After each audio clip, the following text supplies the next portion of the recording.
Hello readers and writers, welcome back to the channel. Today I just thought I'd take you guys through my second bookshelf, which is across from my first one. It doesn't have nearly as many books on it, but it actually has a lot of comics that we're going to go through. And I thought we would just start one by one at the top, go through each one, talk about what I like, why I bought it, why I want to read it, and just have another laid back kind of video. I just want to say thank you guys so much for all the support on the last video. Really meant a lot to me. It was my most viewed video, most liked video, all that. Gained a lot of new subscribers from that. So welcome to the channel to you all.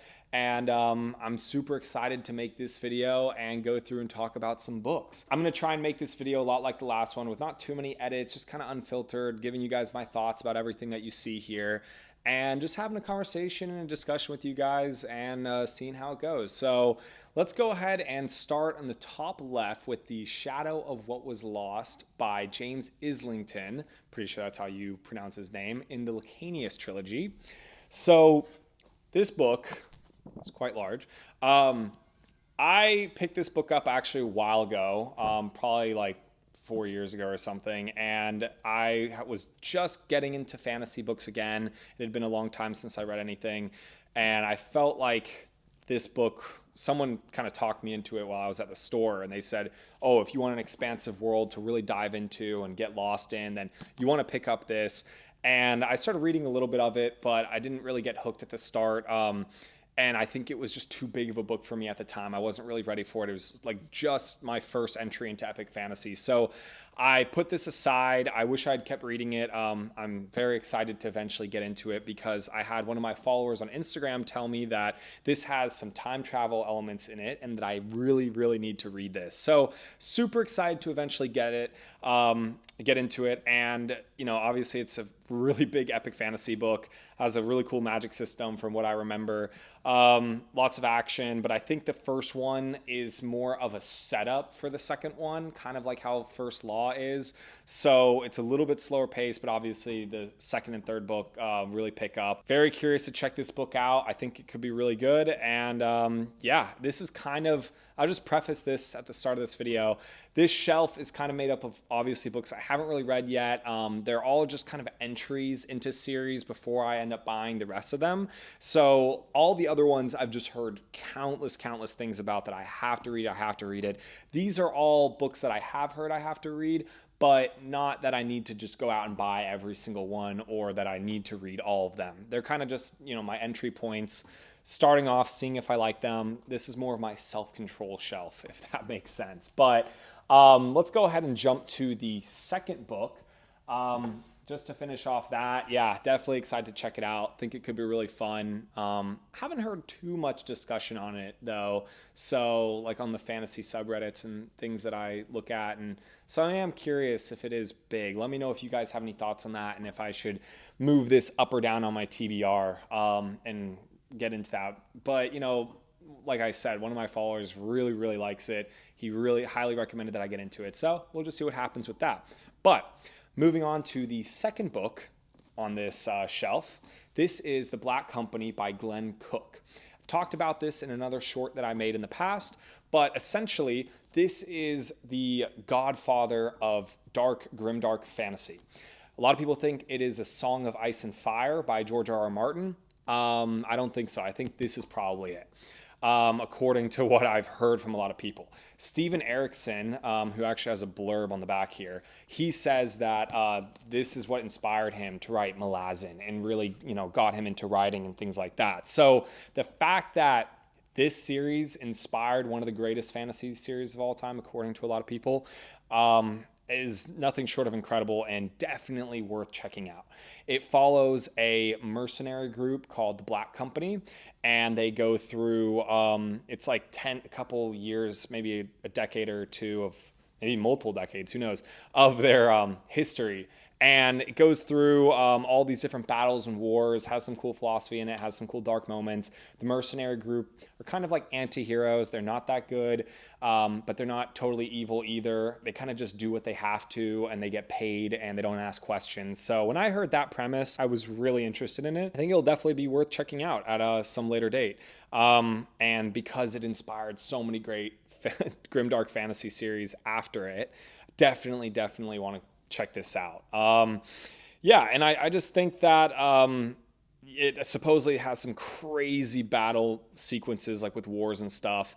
I think it's more of a collection of stories, though. It's not just necessarily like a one strong narrative where you read this one book and, you know, you're getting A, B, and C in it. Oh, okay, I can see beginning, middle, and end, whatever. But in reality, it's kind of like a collection of stories across their history, and it's teaching you some lessons, showing you good and evil, and all that's in between. So just keep that in mind. It's more of a collection, not just one narrative, if that makes sense. But definitely want to check this out, obviously, and we're going to see what happens eventually once I get to it. I'll be making sure to make some posts or videos about it once I do. I think it could have a lot to teach. I've heard some mixed things about it being a little bit slower, though, maybe a little bit harder to read. So we'll see when I can get to this. Again, I think that this is one of those that I'm going to read probably before Malazan, if I can, just because if this inspired it, I want to see those comparisons. It might come after. This could be a good book that goes between Malazan and Prince of Nothing. So we'll just have to see what happens with that. But yeah, definitely pretty high up there on my TBR. I've just heard a lot of great things about this. Do your own research on it before you start it and see if it's for you. But a dark mercenary group in an epic fantasy, grimdark world, I'm all over that. So definitely worth checking out The Black Company by Glenn Cook. Next, we're going to go to a sci-fi book. So this is The Three-Body Problem by Cixin Liu, and this has just recently been turned into a Netflix show, so I highly recommend going and checking that out. I heard really great things about it. I obviously like to read the book and stuff before I end up watching the show, but I think that this could be really cool. I would say this is more very like hard sci-fi, so it has a lot of, it won the Hugo Award, so it has a lot of scientific material in it. Definitely worth checking out. I saw a thumbnail on YouTube actually where it said it has one of the most terrifying sci-fi aliens of all time from this series. So when I saw that, I was immediately hooked. I definitely want to check this show out. The showrunners, I think they are the Game of Thrones showrunners or something like that. They're pretty famous. My friend said it redeemed them in his eyes, but this is pretty crazy. It's gotten rave reviews online, and then obviously the book is really good. So definitely check out either one, the show or the book. Let me know if you think it's the most terrifying alien also. I'm excited to check it out, and I always love kind of branching out, not just from fantasy, but also sci-fi, because that is what I write, but I write more soft sci-fi than hard sci-fi because I do not have any scientific background. So definitely check this out if you're really interested in hard sci-fi with some aliens and some cool concepts. So that is The Three-Body Problem. Next, we're going to go to The Dragonbone Chair by Tad Williams. And this was actually, I wouldn't say this was recommended to me by anyone that I know. Actually, Mike's book reviews, he talks about this a lot. Memory, Sorrow, and Thorn. This is the series name for this. And he said that his brother pretty much told him that he needed to read this many years ago, and he never did because it has like a slower start, and it's not like modern fantasy. It's kind of more of like an old style fantasy. So keep that in mind when you read it. I think it moves very, very slowly. Tad Williams really likes taking his time with this, but Mike's book reviews pretty much said that you should definitely check this out because he fell in love with it. Gave him an awesome feeling while reading it. It's a huge story. George R.R. Martin does a blurb down here, as you can see, so that's another big thing. If this inspired George R.R. Martin, then you definitely want to check it out if you're into the A Song of Ice and Fire series. But I would say that this is also like a godfather to modern fantasy today, and definitely check that out if you're interested in seeing where a lot of authors got some inspiration. But I would say that this does move pretty slow. So again, keep that in mind. But yeah, it's just one of those where I thought I would pick up, learn from some of the greats, see what made it so awesome, try and learn something from it, and also just kind of get a different style because I read a lot of modern fantasy, but to go back and read something that is a little bit older fantasy, I think that will just be a really good call. So definitely want to check that out and get to it eventually. Don't know how high it is on my TBR, unfortunately, just because it is a slower book and I don't do well with slower books. So I love books that fly and that you blaze through. So the fact that I've already heard that this is kind of a knock on it from someone who absolutely loves it is not a great sign. Because usually when people recommend a book, they're not going to really tell you the bad things if it's their favorite book. So hearing that does worry me. But I think it's going to be one of those where I'll read maybe in a year or two and just kind of sit back, really, really take my time with it, not rush it. I am kind of trying to rush a lot of books right now because I just want to expand my knowledge. And as I'm continuing writing my own books, I want to just get as many stories in as I can. So I do feel like I am rushing a little bit, but there will come a time that I will hopefully slow down on my stories, and we'll just see what happens with that. But I don't know too much about the plot, but I thought I would pick it up. It is also a huge book. The font is pretty small there. Cool cover. All these have had really cool covers so far. I'll show you each individual one. Hopefully I got the others, but let's go ahead and move on to Unsouled by Will White. This supposedly is a progression fantasy novel. So I have heard that this has a ton of action. It follows someone going to a monastery or something like that, and he's like learning the magic system. He's growing, he's developing as a character. Super quick read, lots of action, really, really fun book. And I'm a sucker for progression fantasies as well. I love when characters have to train and really work up to different power levels and skill levels and whatnot. So once I heard that, I was all over this. I've also heard that this is a self-published novel, or it started out that way. So to hear that is very inspiring. I could kind of tell when I picked this up originally. There's just some telltale signs with self-published novels, and I'll show you later. Mine is the exact same way, but they just have a little bit of a different feel to it. And so before I even knew that this was self-published, when I first felt it, I went, I think this might be a self-published novel. Then I went and looked it up, and it was. But supposedly it's one of those that blew up from self-publishing. So that is kind of a motivational and inspirational story that I strive to do and achieve with my own writing and my own books one day.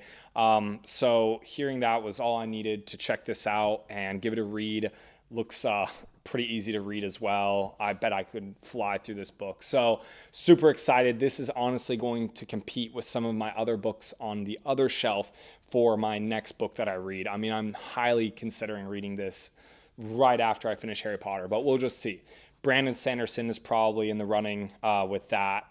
He's also highest priority too, because I've heard so much about him, and just like you guys remember from the last video, I feel like his books are definitely up my alley, but I've just heard so much about them. People constantly recommend them to me, so I finally should just read it and give it a shot. Probably start with Mistborn, but next on the list here, we have Kings of the Wyld, which should also be high on my TBR, but I think I'm going to wait because my fourth book in my series, I don't want to say will be similar to this, but I love the idea of like a weathered hero. And so that's going to kind of what I'm going for my like late stage stories as my series progresses after the first trilogies. I want weathered heroes with lots of history and lots of shit that they've been through in their past. So that's kind of the goal in the future. And I've heard that this is a story that follows a weathered hero who comes out of retirement to save his own daughter or someone else's daughter. And he gets a group back together and they go out into this fantasy world and start fucking shit up. So that's all I really need to hear to read this book. Even if you look at this cover, I mean, this cover is phenomenal. So, highly recommend checking this out if that interests you, if you want that old retired hero coming out of that and going on a quest with some of his old pals. And I think this story supposedly tugs on your heartstrings, a few emotional moments, also pretty funny too. I heard the humor in it is good. So definitely want to check that out. I think this also has a blurb from, actually, never mind. I thought George R.R. Martin said something about it, but never mind. I was wrong about that. I have been recommended this countless times, but I also don't think it's that well known. So you definitely want to check this out if you've never heard about it, and any of the stuff that I was talking about interests you, please check this out, because I think this story is pretty damn awesome. Definitely worth reading, definitely worth checking out, and I cannot wait to get to it. It's going to take a little time, and like I said, it's probably going to be a big inspiration for me for my later books in my series, but I definitely want to read this ASAP, even though I might not be able to. So that's Kings of the Wyld, Nicholas Eames. I want to make sure I say every single author's name, by the way, because they all need recognition. Nicholas Eames. That's the author of Kings of the Wyld.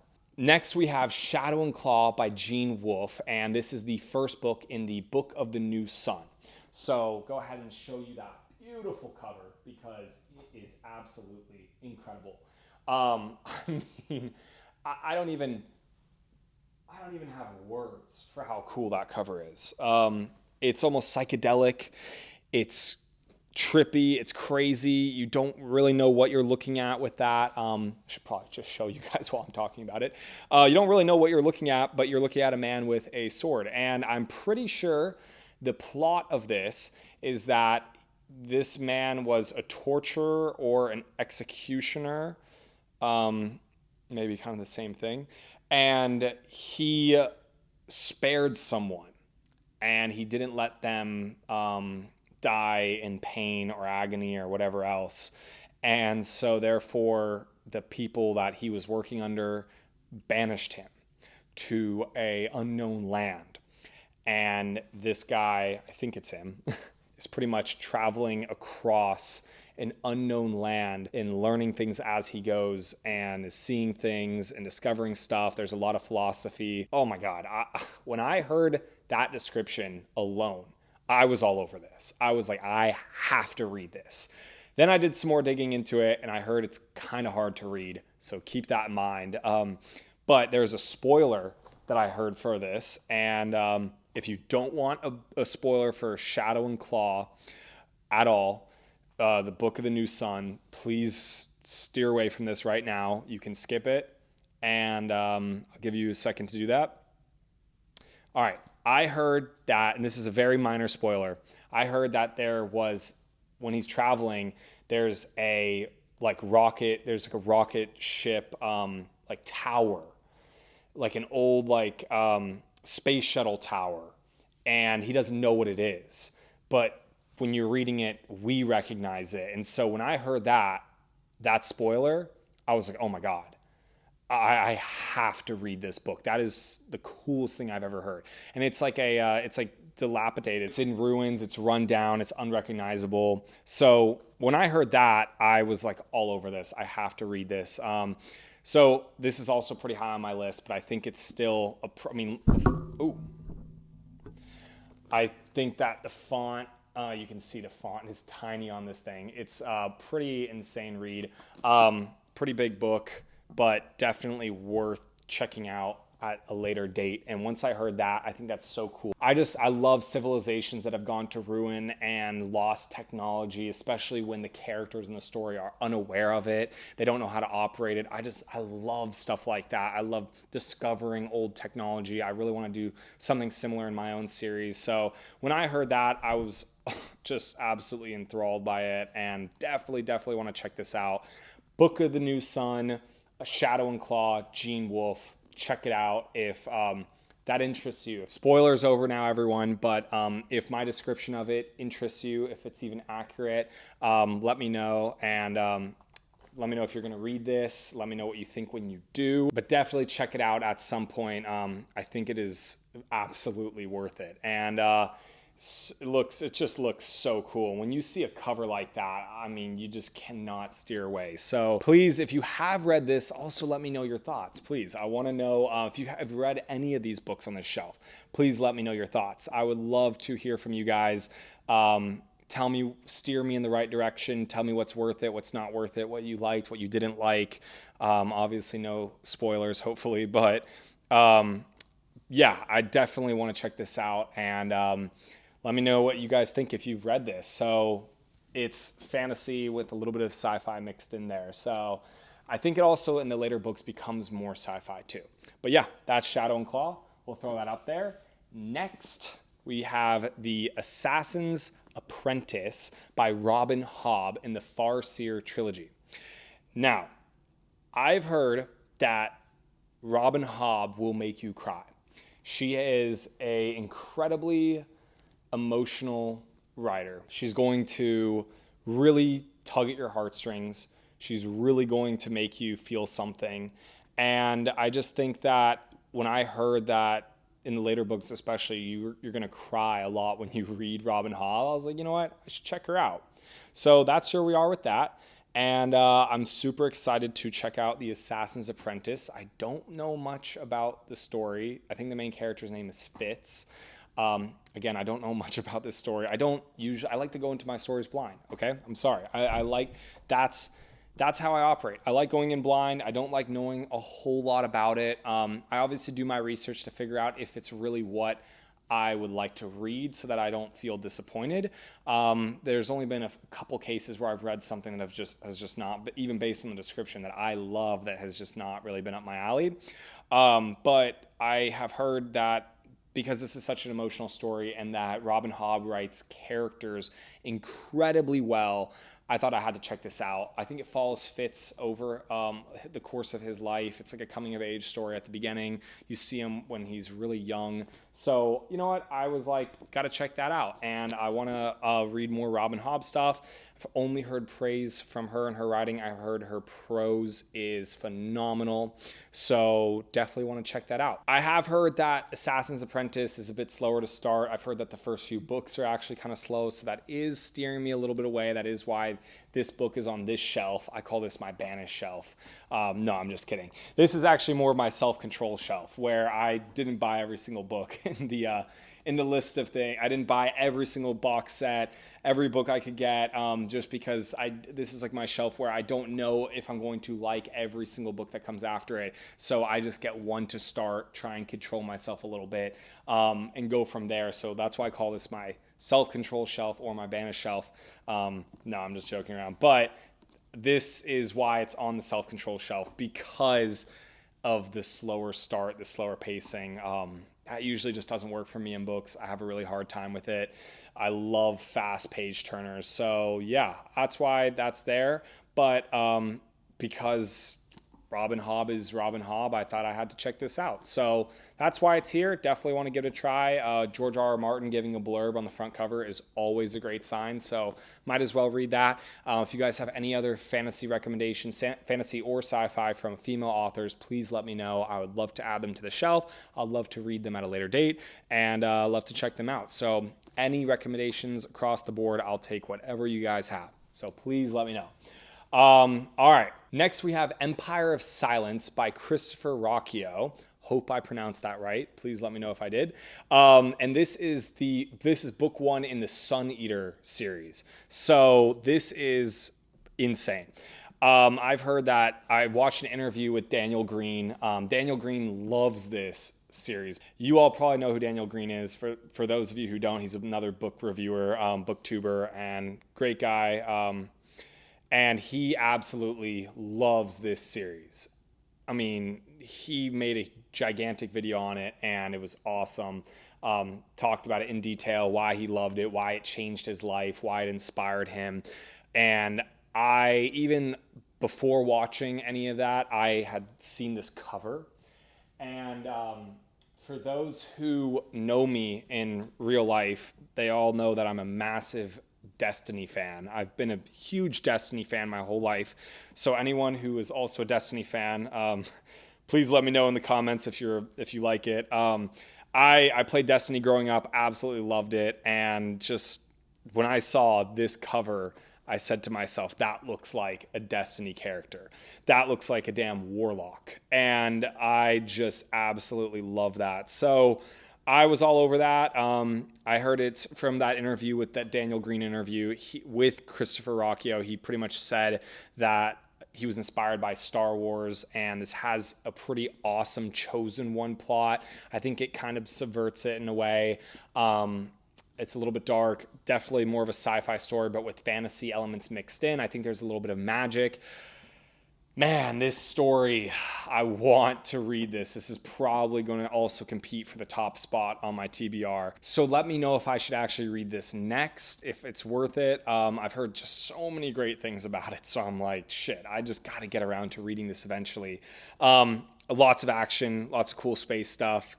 That cover alone just made me fall in love with it. That is such a good cover, such high quality. And I believe that Christopher Rocchio was a self-published author to start, and then obviously got picked up at a later date. So when I heard that, I was like, again, another inspiration, motivation that I need to strive to be as well. And when I saw that, or when I heard his journey with that, I was like, okay, I got to check this out, see how he did it, what makes this book so great, see if I'll fall in love with it too, and if it'll change my life. And I feel like it could, for sure, just based on Daniel Green's interview and his own video on his review. It seemed really cool. And Christopher Rocchio seemed like a really cool author. So he just seemed down to earth, knew what he was talking about, liked all the same stuff I liked, had the same inspirations I have. So, when I heard all that stuff and when I saw him talking about it and how passionate and detailed he was, it blew me away. And I was like, you know what? I got to check this out. I think he's a pretty big history buff too, which is really cool. Same with Pierce Brown and the Red Rising series. So yeah, definitely want to check that out. This is Empire of Silence, and I think that this could be up there for sure, competing for that number one spot. And if I love it, I'll get the rest of the books. You can't really get them in box set, I don't think, just because they're not all out yet. I think this is an ongoing series too, so keep that in mind. I don't know about the rest of them. I know Unsouled has a ton of books in that series. This is a trilogy. I think this is 3 or 4 books, probably another trilogy. Tad Williams, I think, Memory, Sorrow, and Thorn is like a ton of books. It's like Wheel of Time, but I could be wrong about that too. Like I said, like 10, I think Unsouled is like 10 books. And then Kings of the Wyld, I'm pretty sure is just a trilogy, 2 books or a trilogy, and the rest of them are coming out at a later date. Book of the New Sun, I'm pretty sure this is 3 books at least. Farseer, I've heard, is a ton of books. So keep that in mind with that as well. This, I think like 3 or 4 books of this are out as well. But definitely, I think it's still ongoing, which is cool, but also keep that in mind for people who are scared of ongoing and non-completed series. So perfect. That wraps that up for Empire of Silence. And again, I don't have a ton to say about some of these just because I don't know a whole lot. I don't really know anything about the plot of this. I think the main character of this just kind of wakes up in a new place, and he's been banished, or he has to kind of start his life over. Has a huge history. He's done a lot of really bad things. And he's just kind of starting from scratch, and we're learning the story as we go. Unfortunately, I could be entirely wrong about that. I need to really look it up, but I don't know a ton about Empire of Silence. But like I said, this is all kind of my books that I will eventually dive deeper into. I haven't done a ton of research, but just there was enough there that interested me, so I ended up picking it up. Perfect segue into Hyperion, talking about another thing that just blew me away when I heard the description. Hyperion is a sci-fi novel, and it's kind of like an alternate history. It follows a Terminator-like robot that goes through history and is like trying to kill someone or something. It's kind of like a murder bot, and it's got like these spikes all on it. It's all black, super spiky, futuristic, kind of like a death robot that can't really be stopped. And when I heard that it has that along with time travel, alternate history kind of stuff, I was hooked. So Hyperion is definitely Dan Simmons. Definitely want to check that out. I've heard that the first 2 books are probably the best in the series, and then the second 2 are kind of 50-50 on that. So if you end up reading this and you love the first one, and you also love the second one, just keep in mind that it has the Dune treatment where the other books kind of go a little off the rails or aren't nearly as good. Who knows why that happens? I mean, being a writer and soon to be author myself, it's hard. It's really hard to create consistent, good quality, high quality books. So, and all interesting and fun stories. So, I understand how that can happen. It is a shame, but at least the first two are pretty awesome, and supposedly this book is sweet. So if you like that description of a time-traveling sci-fi Terminator Deathbot, check this out. I think Hyperion could be for you. Next, we have Hitchhiker's Guide to the Galaxy, Douglas Adams. And this is supposedly a very, very funny and interesting and just whimsical and cheerful story that will just keep you entertained. It's quick, easy read. It's not that big of a book, and you'll just fly through it. You'll fly through it. You'll have a good time with it, and it's not. It has a lot of depth to it, and it's like endlessly rereadable, so you can kind of just go back to it whenever you need to pick me up, which will also tie into the next books up here. I have not read it yet. I've heard some of the jokes from it, but supposedly this has some really laugh out loud moments, some great moments. The character's voice, or the writer's voice, is really strong in this. It's just like a character going across the galaxy and seeing a lot of cool shit and finding the answer to the universe, and the answer to life and all that. So very fun, like I said, whimsical adventure, and just check it out if you're interested in anything like that, because it could be one of those things where you might end up falling in love with it, and because it's so short, you're not investing a whole lot into it. So pick it up. It's on my TBR. It's going to be one of those where I'll just bust out super quick and let you guys know if I enjoy it. So that does it for Hitchhiker's Guide to the Galaxy. Next, we have a book on this list that I've actually read, which is Guards by Terry Pratchett in the Discworld series, and these books are awesome. I also have Reaper Man here, but I'll start with Guards first because I've read it, and then I'll go to Reaper Man after. I promise you I have read some stuff on this shelf, but again, this is like my TBR shelf. I'm going to get to these eventually. So this book follows Guards, obviously, and it has some of the best humor you're going to find in fantasy books. A lot of people said it's like the funniest book ever written, and you're never going to find anything funnier than this, and it'll make you just die out laughing all the time. And I didn't quite find that with this book. I wasn't always laughing my ass off with this, and there were some parts where I was kind of like, all right, this is kind of just meandering. But the cool part is it does have very funny moments, and it is a very quick read. The way I look at Terry Pratchett books is like a palate cleanser, where you're going to read this after you read Malazan, and you just need a pick-me-up, you need something funny, you want something easy, quick to read. The stories that are held in these books, Captain Vimes is hilarious. In all of Discworld, they're all just fun, whimsical, funny stories. You're going to have a great time. They're going to have a lot of life lessons in it. There's going to be a lot of subtext in it as well, some deeper meanings that you're going to get in there. And they're quick, man. I mean, they're so fast. You can just fly through them. I read this, I'm pretty sure, after I finished The Dark Tower, or in between one of the Dark Tower books, where I was just like, all right, I need a break. For the love of God, I need a break. And I read this, and it instantly got me out of my slump. So if you're in a reading slump, perfect segue to that. If you're in a reading slump, pick these books up. Read a Discworld book. You might be surprised. I think you might find that you're not really in a reading slump. You're just in a slump of whatever you were reading before. But these books will remind you, whoa, there's something here. Like, I love reading again. I love fantasy. There's something really great.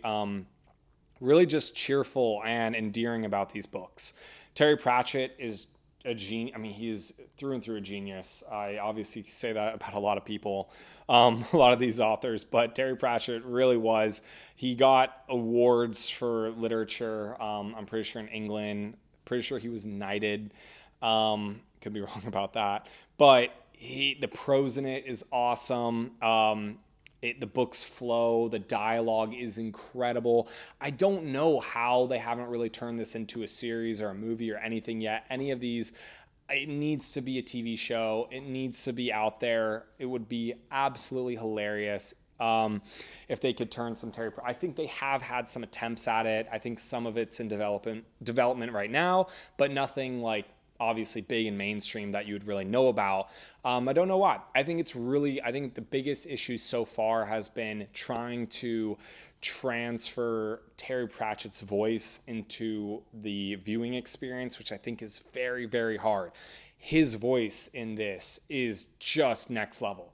You get all of his sayings, all of his humor, all of his thoughts that really come out in this. You get some very innocent, just good-natured people. And if you want that kind of like cozy, fun fantasy again, check this out. But I think because, jumping back to what I was saying about the TV series, I think because it is so hard to transfer his voice into a script or into a viewing experience, it doesn't ever translate, doesn't ever come across that way. So it might only ever be eternalized in these books, and it might never actually see the light of day in a successful movie or TV show. And that's okay. Not everything has to be turned into something. But when I read this, it felt like a show. It felt like a movie. And I was like, man, this would be hilarious to watch. I wish I could see this. It has great dialogue and very funny comedic moments. So you just go like, why isn't this something like that? But that's kind of your answer. It's really hard. There's only one Terry Pratchett, and it's hard to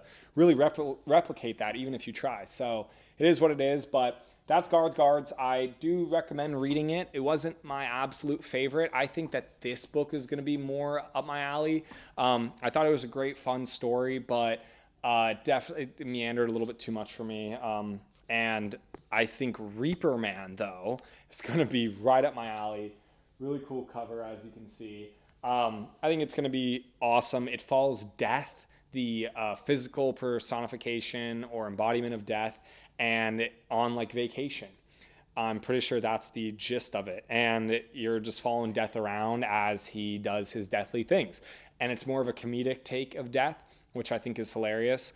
Cannot wait to get to this. This will probably be my next palate cleanser after I read something or a book or a series that I just can't keep going with. I'll come and read Reaper Man. I don't know exactly when that's going to happen because I haven't figured out the next series I'm going to read. But I think it has that ability to just be hilarious. So, and one of my favorite stories, because I love stories that follow Death. I think Death is a hilarious and awesome character. I think Death is a super cool character if done right. Grim Reaper kind of thing, and it sounds similar to like the Death and Family Guy, which I think is absolutely hilarious and similar in tone. So I definitely want to check that out. Reaper Man, I think, has a chance of being an all-time favorite for me and one of my favorite Discworld books. And then after that, I don't know what I'm going to get from Discworld, but I'm going to continue picking those books up one by one, reading the descriptions and figuring out which one I like best. But you know what I'll say about Discworld while we're on it? Just pick up the one that sounds the most interesting to you. I think Guards wasn't the best place for me to start. I thought it was cool, but it wasn't the most interesting thing. I think Reaper Man was the most interesting thing to me. And I think if I had read Reaper Man first, I would have absolutely loved it. And then been like, oh, I love Terry Pratchett, I want to keep going. But because I read Guards and wasn't absolutely in love with it, I was like, okay, I might, not buy a bunch more of these books. I'll just then read Reaper Man and figure out what I like about that. But it's cool because you get that ability to read those descriptions and just figure out what you want, because each one is kind of a standalone. There are some tie-ins. I think some characters show up in different places. It's a big interconnected universe. Discworld is all one big thing. So a lot of stuff ties into others and characters come over and whatnot. But you have the ability to read what the most interests you in this series. So find that book that just absolutely hooks you when you read that description, because they're all situational type stories and they all have very specific events or characters that you're following. Like this is following a bunch of like night guards in a city, and then this is going to be following the personification of death. So very different stories. So just figure out which one of those kind of things interests you and applies to you the most, and then go from there. And so I think Reaper Man is going to be the one for me to really do it, but we'll just have to see. All right, that's enough of Terry Pratchett. Rest in peace, obviously, to him. He passed away, I think, a few years ago. But he is a incredible author, incredible writer. Please check it out. Even if you just read one, it's worth it. It's worth it. Very funny. If you're in a slump, if you're depressed, whatever else, please read Terry Pratchett. I think it could really help you. So he's great. And if you're also happy and just life is good, also read it, because it's just going to make it even better. So you might as well. All right. Next, we have something I am super excited to get into. The Prince of Thorns by Mark Lawrence. I've heard that this series, which is the Broken Empire series, is super dark. And I've heard that the opening of this book is insane. I think the main character is 14 or 16. I think he's 14. I think he's younger than you would think. And he's just a madman, diabolically evil, bad, whatever. It's a super grim, dark book. And I will say, this book, from everything that I've heard description-wise, this is probably one of the books that I find is closest to the book that I wrote and is releasing soon. I have heard that based on the description, it just sounds very similar to my own. That really intrigues me. I want to read it. The cover alone is absolutely insane. One of those where you just see it on the shelf and you just go, yeah, I need that. I need that for sure. So, I think Prince of Thorns could be really big. Could be one of my favorites, no doubt. And has a lot of cool action in it. That's also, I've heard the action in Unsouled. I jump around so much. You guys just got to bear with me. But the action of Unsouled is phenomenal. I've heard out of everything on the list, besides maybe Empire of Silence, the kind of the fight scenes, the martial arts or whatnot in Unsouled is crazy. But Prince of Thorns has some awesome action, some just jaw-dropping moments, some really, I've heard kind of gross moments, some interesting stuff going on there, especially with the openings. So just, do your research, please. When I recommend anything or tell you guys about any of these books, please just do your research. I am not, the end all be all of recommendations. I haven't even read half these fucking books. So who knows? You really just got to read what you like at the end of the day. And Prince of Thorns to me sounds awesome, but out of everything I've talked about, just pick your favorite, read the descriptions, read the backs, look up some reviews, watch some videos on it, go on Reddit, go on Instagram, talk to other people. Then narrow it down from there and figure out what you want to read.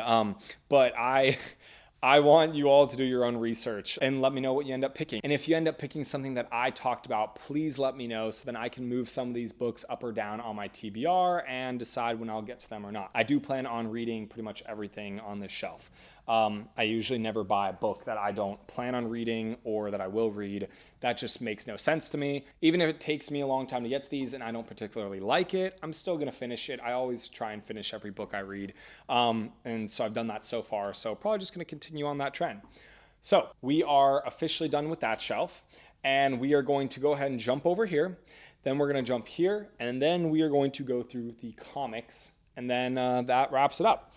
So let's talk about Malice by John Gwynne. And Malice, I've heard, is a really awesome war action story. So please check it out. I have both John Gwynne books here, Shadow of the Gods and Malice. More of a war, boots on the ground type story. And this is more of like a knight traveling across a Norse land story. So if you want to decide which one to start with first, I might start with Malice. You guys actually let me know. If you have any experience with either of these books, let me know what is the better starting point. I don't know if it'll be Shadow of the Gods or Malice, but just let me know what you guys think about that. I don't think you can really go wrong with starting with either one. I think they're two totally different kind of stories, so just keep that in mind. The Norse aspect of Shadow of the Gods really intrigues me. I'm a massive, massive fan of God of War. Probably one of my biggest inspirations for my own series, aside from Invincible. So I'll talk about all that in a later video, but God of War in the Norse land and God of War is just so cool to me. So when I heard that this is kind of similar to God of War, I was like all over that. and immediately went and bought this, and I really want to read it. I cannot wait to get into it. I've heard less about Malice, but I've also heard that the action in it is pretty crazy. So definitely check these two books out. John Gwynne, really awesome. The Faithful and the Fallen is that series, and this is the Blood Sworn series. So two totally different things, same author, all great stuff. Like I said, God of War being such a big inspiration, that first book hooked me, The Shadow of the Gods. So I really want to check out that. I think it's also an ongoing series, so keep that in mind. I think Malice is finished, but I think this is an ongoing series, and the next book is going to come out. I think he just released a teaser for it. He was sitting there writing. He took a photo of it, which was sick. So that's coming out eventually. Keep that in mind. And then we're going to go ahead and go to the next book here, the Iliad. All right. That decided to fall on me. We're going to go to the Iliad and the Odyssey.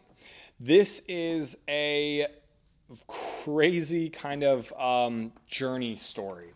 I read this many years ago in high school. My dad bought this for me as a gift, and it was like a birthday gift, and so it's kind of a special edition. Really cool. It has these like gold pages, beautiful hardcover. And the Odyssey is just a really awesome journey story. Has some really incredible moments in it that are inspiring, teach you some incredible lessons, some great philosophy in it. Homer is still, his writing still holds up today, his stories still hold up today, and some of the inspirations across every art form and every story come from the Iliad and the Odyssey. I mean, we have so many things that we have learned from this story alone, and it is obviously harder to read. It's written in a weird way, older kind of English way, so keep that in mind. You can also read summaries for it. I highly recommend doing that. You could pull up a YouTube video and just watch someone explain it. You don't necessarily need to read it. It is an interesting read. It is more poetry, I would say, based. A lot of writing across human history has been inspired by the Iliad and the Odyssey. So I would highly recommend picking it up. I don't plan on reading this for a long time just because I read it back in high school. I think everyone should read it at some point in their life, but I just have this really cool decorative hardcover sitting here. Still holds up. Homer, genius. So that about does it for that. The next book we have here is my own book, the Gidorian Saga, The Golden Academy. And I promise I'm not going to talk long about this, but this book is releasing on June 15th. Super excited to finally tell this story. It's a superhero sci-fi fantasy book. If you want a fast-paced, action-packed story that follows the main character, Caden Collins, as he goes to the Golden Academy, a school for aspiring young heroes, learning what it takes to save the world and be a hero, then you should check this book out. It's my first book. It's my debut novel. It's inspired by God of War, Avatar: The Last Airbender, Invincible, Dark Tower, everything that I've really read in recent years. Percy Jackson's a really, really big inspiration for this. So if any of that stuff intrigues you, interests you, please pick this up. I think you're gonna have a really fun time with it.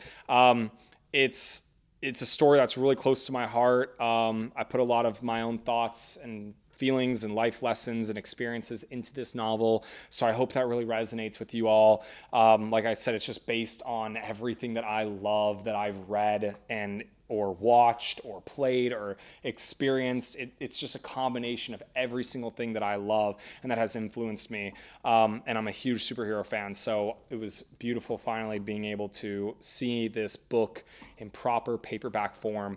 But yeah, super excited to get that out there.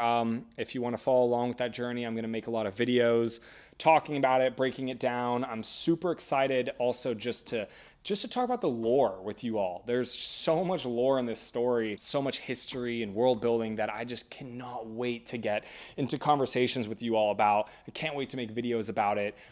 So it's just one of those things where it's like a dream come true to have this platform and to be able to talk with you all, to be able to converse and, share my thoughts about all these things. And so to be able to one day also have my own book out there that we can all talk about.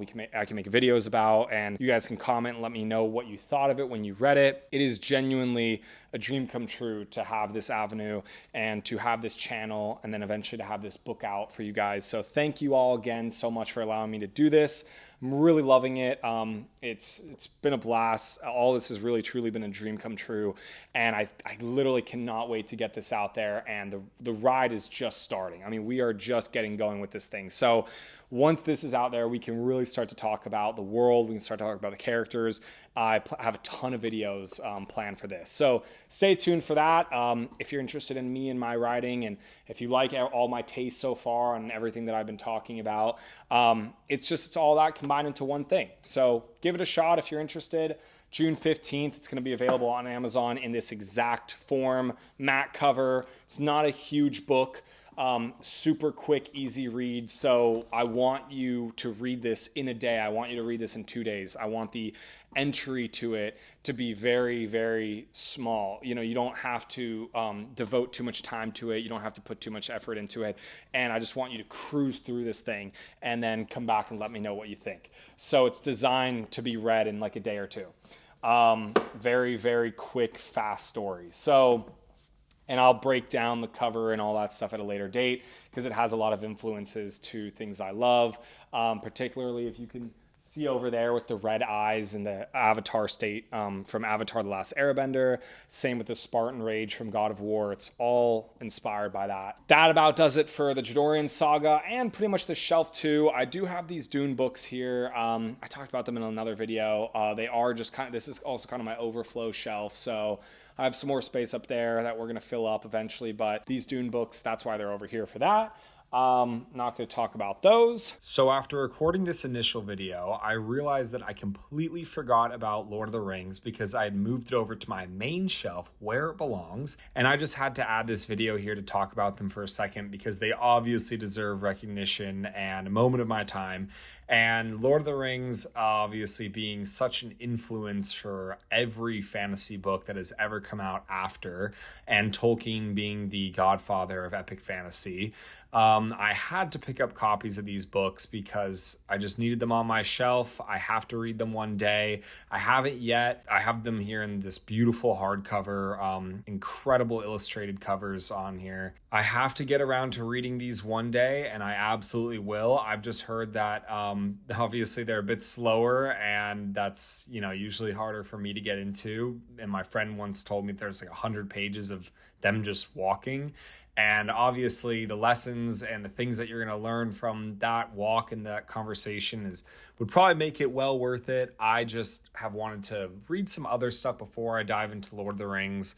I wanted to get more experience in the genre and find out, where a lot of these influences have manifested. And so I will go back to Lord of the Rings at some point. I don't know when. I don't have it really on my TBR just because they are pretty big books.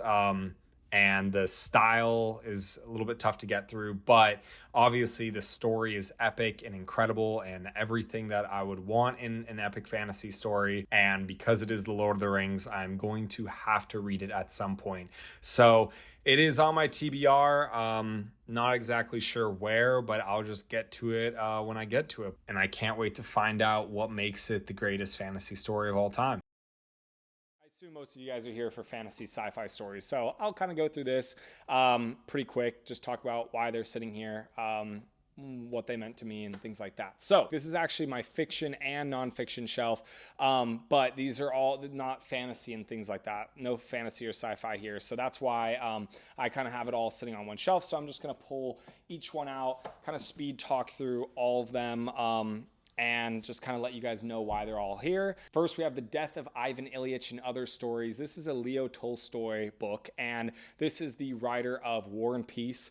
I really want to get to War and Peace eventually, so my grandmother actually recommended a lot of these books in this stack, and she told me to start with this. She was a former English teacher, so she told me if I want to eventually read War and Peace, I should probably start with this and get an idea of who Tolstoy is as an author, his writing style, the kind of stories that he tells, and then get to War and Peace eventually. So that does it for that one. Next we have Colm Toibin's Brooklyn. Don't know too much about it. I believe it is a fiction story, but it's just a good read. I was also recommended this by my grandmother. Definitely want to check this out because I'm trying to also just branch out my interests and my knowledge of all these books. Don't want it all just to be fantasy and sci-fi. So kind of trying to get into some other things, and that's why Brooklyn's on the list. I think it's also a movie now too, so definitely worth checking out. Next we have Cormac McCarthy's Blood Meridian. Supposedly this is one of Stephen King's biggest inspirations, if I have that right. So I definitely wanted to check that out after I read this after I heard about this, because Dark Tower is obviously one of my biggest inspirations myself, and a huge series that I read in the past few years. So definitely want to check out what inspired him to write something like The Dark Tower. And Blood Meridian, I'm pretty sure follows like a Western type story. It's pretty gritty, pretty bloody. It's like a collection of different stories, I think. Don't know too much about it. Cormac McCarthy is also the author of No Country for Old Men, which was turned into a movie. I don't know if Blood Meridian has been turned into a movie. Probably will one day. They seem to be turning every single book and thing that they can get their hands on into a movie. But definitely want to check it out because of that inspiration factor. So I think it's a pretty crazy story, so just buckle in if you end up reading it. Next, The Extraordinary Life of Sam Hell. My dad recommended I read this because he said the writing style in this is very similar to mine in terms of the humor and things like that. So Extraordinary Life of Sam Hell, want to check that out. Charles Fraser, The Trackers, don't know too much about that, but I'm just trying to read, again, more fiction. That is not sci-fi and fantasy. Again, I was recommended and gifted this book, so I need to check it out. Then we have More Towels or More Tolls, not exactly sure how to pronounce it, but it's Table for Two. It's I'm pretty sure it's a Los Angeles-based story, which is where I live, so my grandmother also recommended that I read this.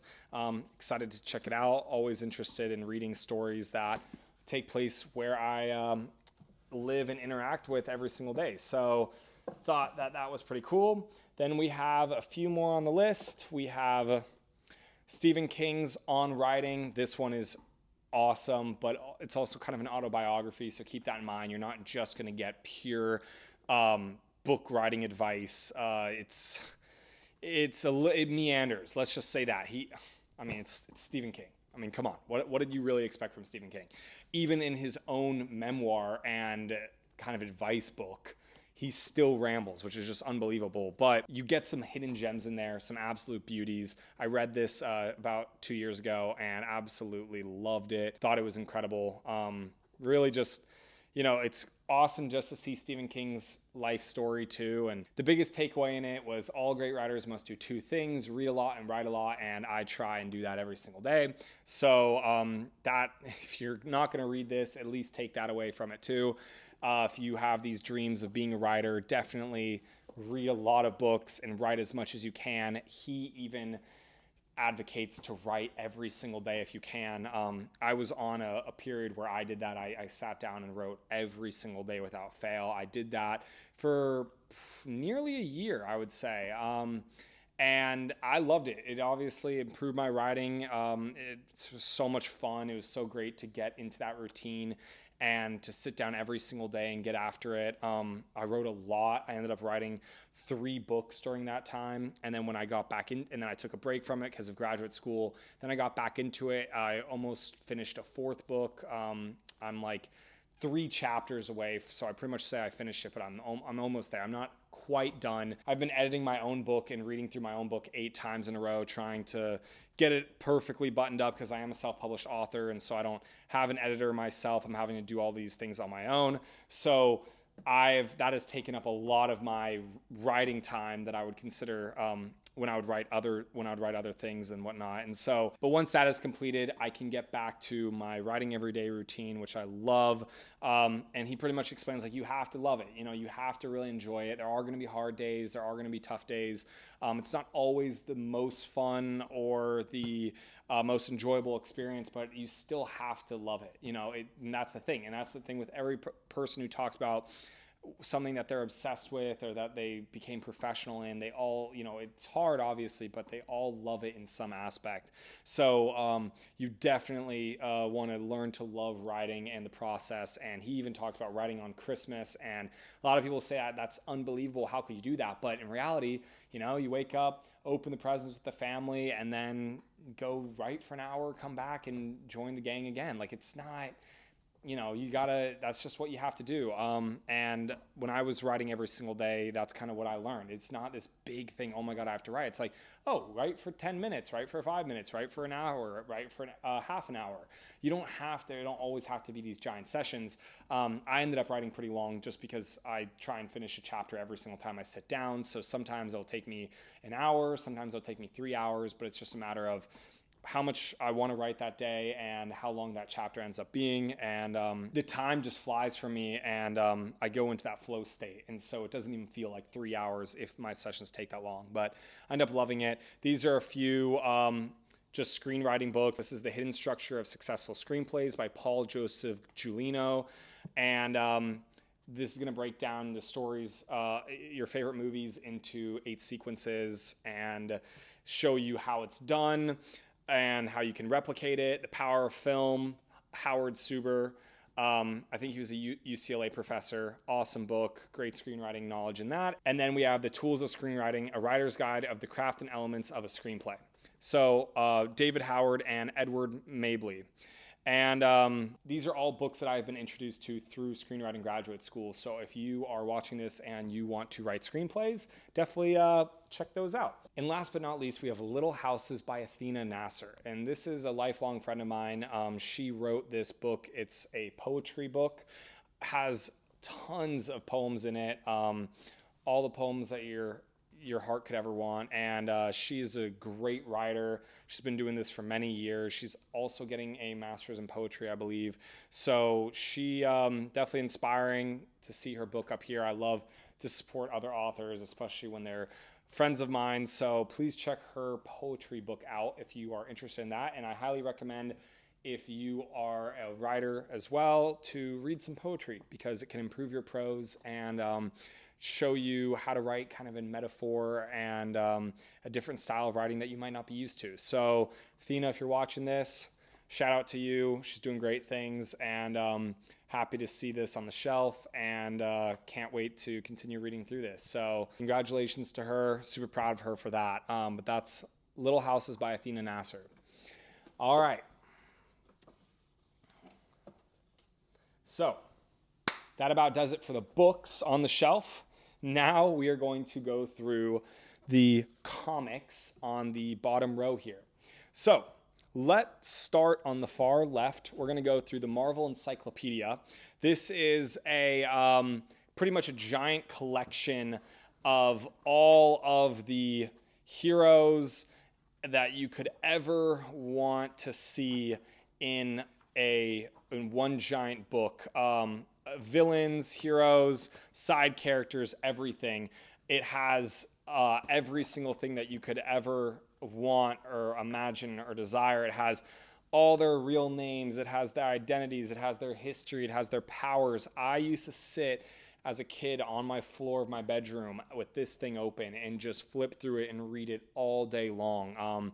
Marvel Encyclopedia is definitely a huge inspiration for me, because I could just see all these characters that I loved, and dive into their backstories and their powers and see when they first appeared and all this stuff. And it was really life-changing for me.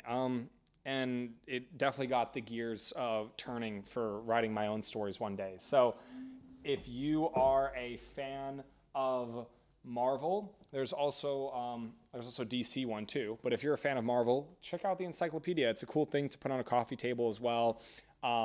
If you're a big fan of these stories like I am, growing up and reading that was just a blast. So I have it here. I absolutely loved it. Next on the list, we have Secret Wars. And this was at the end of my last video. This was the audio. All the audio got cut out for all this. But this is the Omnibus for Secret Wars, and it collects all of the comics, all the issues of Secret Wars into one big book. And let me tell you, I picked this up randomly. I kind of knew about Secret Wars, but I didn't fully, no one really recommended I should read this or anything else. I just kind of grabbed it off the shelf, picked it up, said whatever. I ended up absolutely loving Secret Wars. I mean, I cannot stress this enough. I love Secret Wars. It is a story designed to sell toys, so if you end up reading it, keep that in mind. It's kind of crazy. It has all these heroes across the different Marvel comics onto this giant story, and they pretty much put them all onto this planet called Battle World, if I have that right. And they're like trying to figure out why they're there and what's going on. And it has a lot of really famous moments. The first introduction of the black suit Spider-Man is in this. So this was like before too that they really knew exactly what it was. That was an absolute crazy moment to see for the first time, to see that history of where it came from. Hulk holding up pretty much the world when they're all sent underground. And there's just some incredible art moments in this. Like, the covers are just iconic. There are some iconic moments and stories from this where you don't expect it. You're just like, oh, this is, like I said, it's to sell toys, which it is, but it has these insanely iconic moments that a lot of the movies and things have pulled from and have not been replicated in future comics. But the story is kind of hit or miss. It's not that great, but it's funny. Let me tell you, Secret Wars is hilarious. Doctor Doom in this and Galactus are hilarious. I became a massive Doctor Doom fan after reading Secret Wars. Never really read anything by him before, or read anything about him. Doctor Doom comics or stories, really. I wasn't a huge fan of Fantastic Four growing up. Like, I liked them, but I didn't read a ton of stories about them. I'll get into like what I was a really big fan of later. But Doctor Doom in this is absolutely hilarious and a really cool, really funny character. So just check him out. I think it's one of the best interpretations of Doctor Doom, and it's this like old kind of 90s or this like old style comic. So, you know, it just has this incredible art, beautiful moments, laugh out loud moments too. And it's just so campy. It's so whimsical. It's just hilarious. So definitely check out Secret Wars. Can't really say enough about it, but if you're looking for a serious story out of it, it's not serious. Don't take it seriously. Just laugh at it and have a good time. Now, if you want a serious story, read Batman by Scott Snyder. This is the first omnibus in Scott Snyder's, and I guess also Greg Capula. Again, I want to always shout out all these people. The writer of Secret Wars was Jim Shooter and Mike Zeck. Wanted to put that out there as well. But this is the Batman run by Scott Snyder, and it's insane.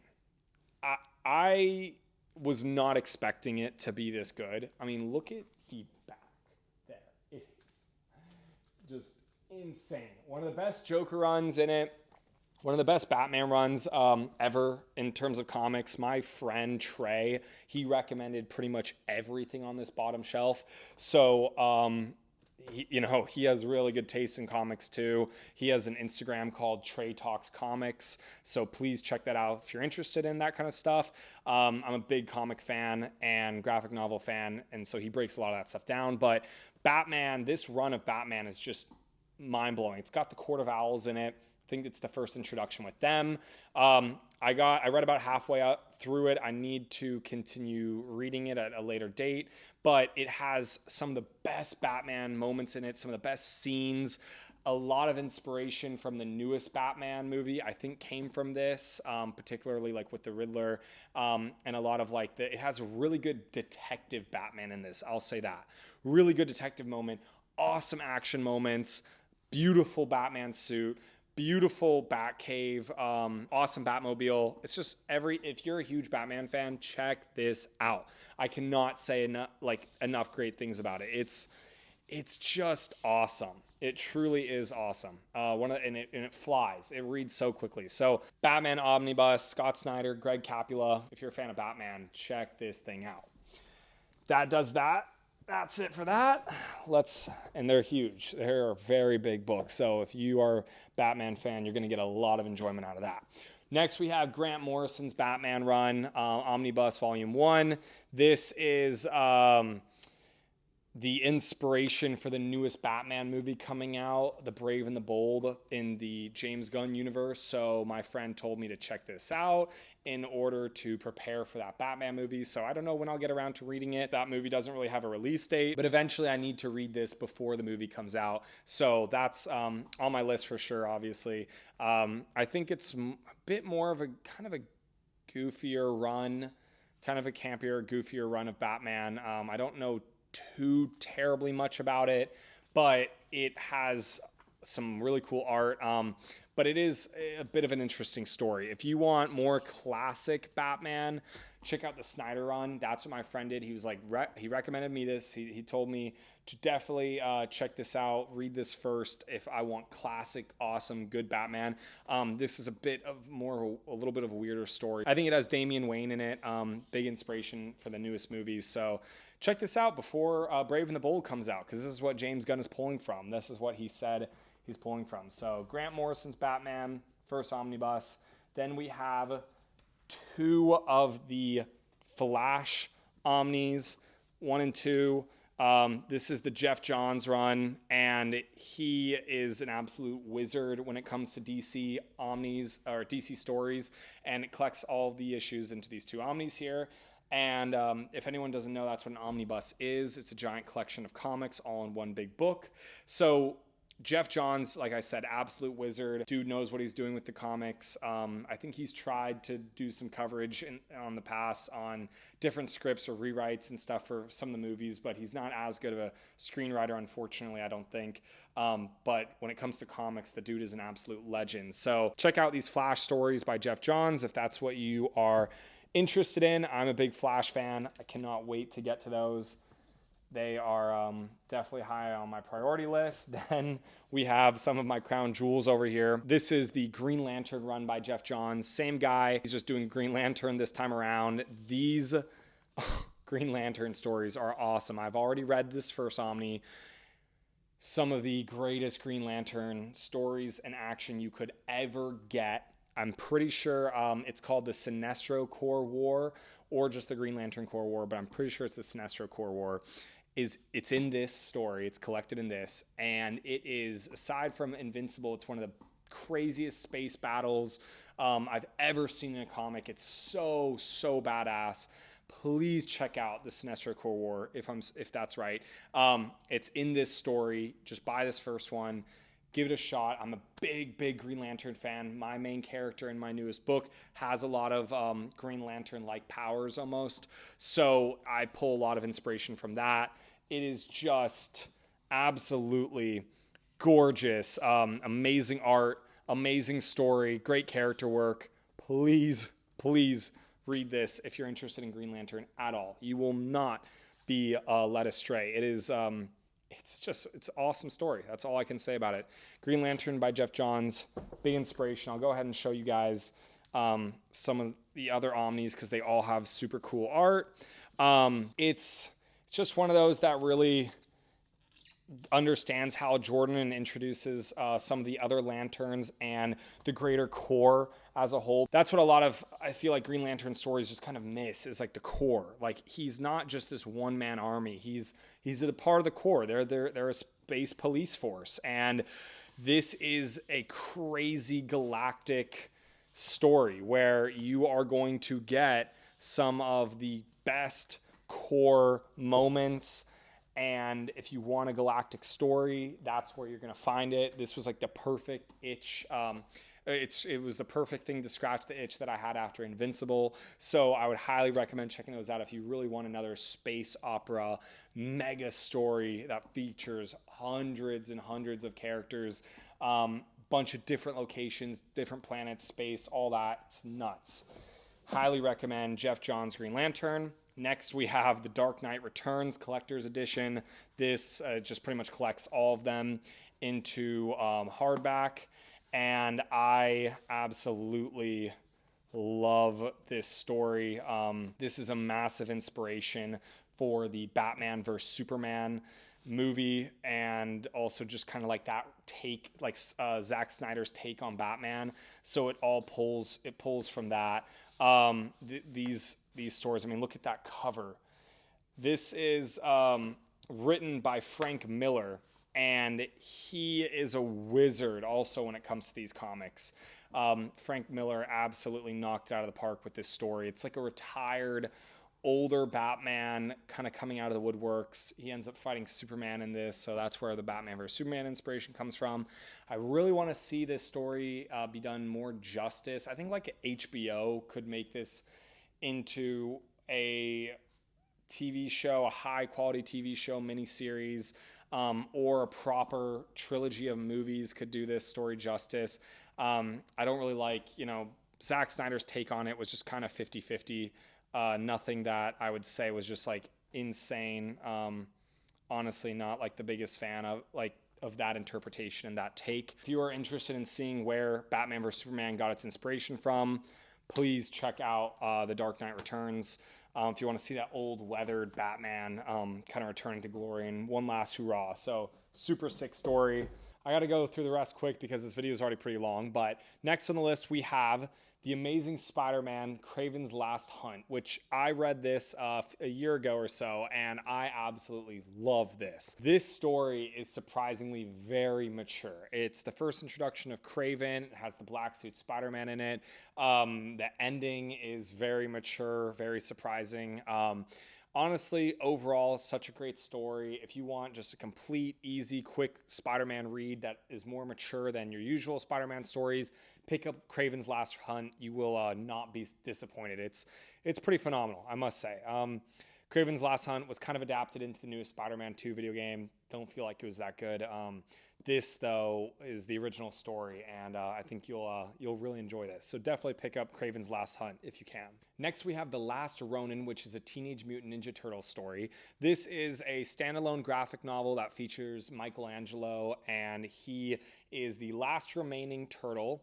All the other ones died, and he pretty much is carrying on the legacy while still trying to kind of do good in this futuristic sci-fi city.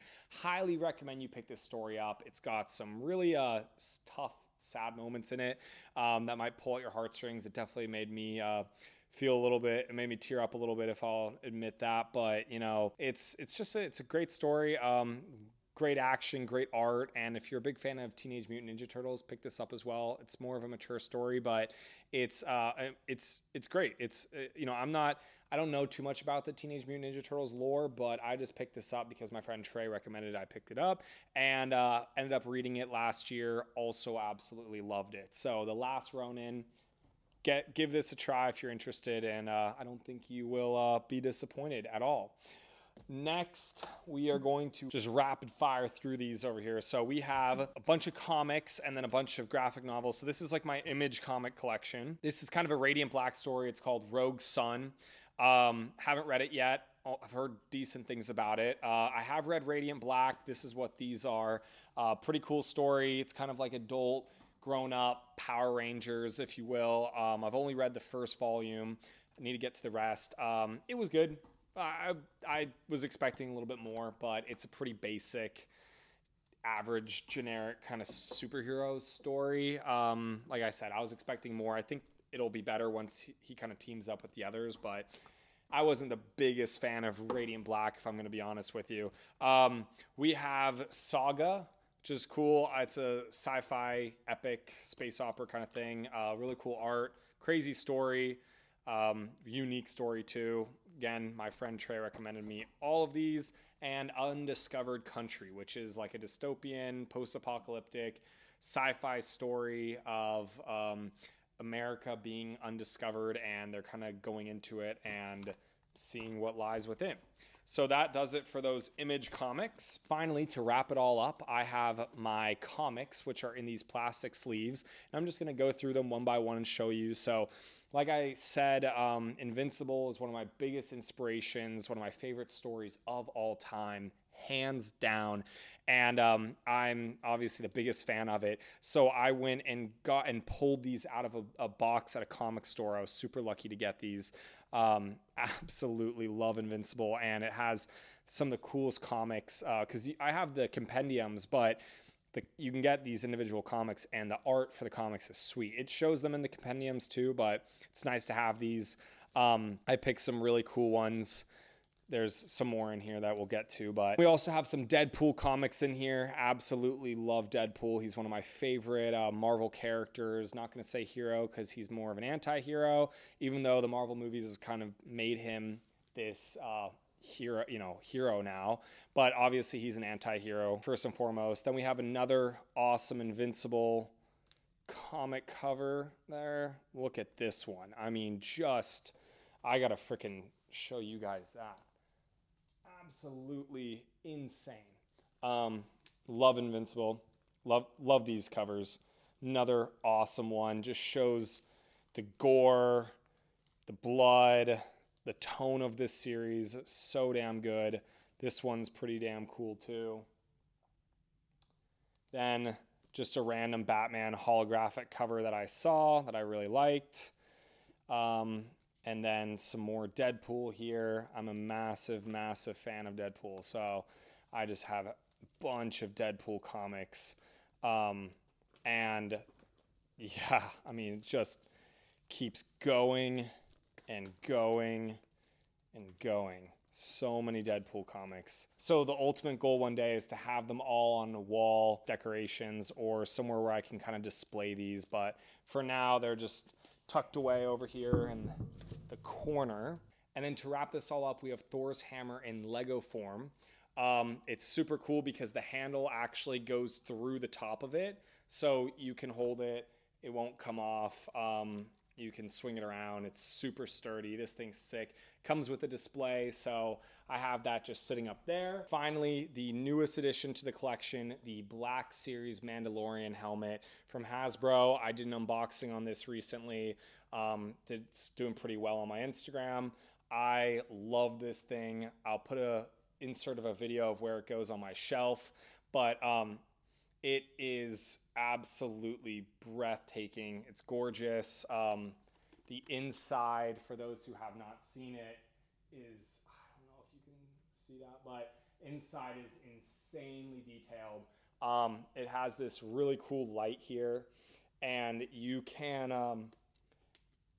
and there we go, I kicked on the light. And then the inside has these red lights, so that when you put it on, especially at night, the whole thing illuminates on the inside. So yeah, really, really cool thing.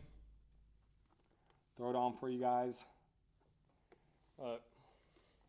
So yeah, this thing is, this is awesome. I love, I'm a big fan of Star Wars and a big fan of The Mandalorian. So getting this decoration for my bookshelf was so sick. So happy about that. So yeah, that wraps up Bookshelf Tour Part 2. That's about it. That's really all I've got for you guys. I hope it was enough. I hope I did your favorite books and comics and everything justice. If I didn't, let me know down in the comments below. I'd love to discuss some stuff, get in some conversations about that. Just really appreciate all of you guys and your support so far. I absolutely love doing these videos. I love getting to talk about this stuff. I love going through each and every one of these things. So just let me know your favorites of what you saw today and on the other bookshelf. Tell me what should be on my bookshelf, what I need to get next. I'm always open to getting more books. And then also let me know after everything that we've seen on today's video, let me know what I should read next, because I have quite the large list to be read. So I need to narrow it down. But that's about it for me, and just gonna say that my book comes out on June 15th.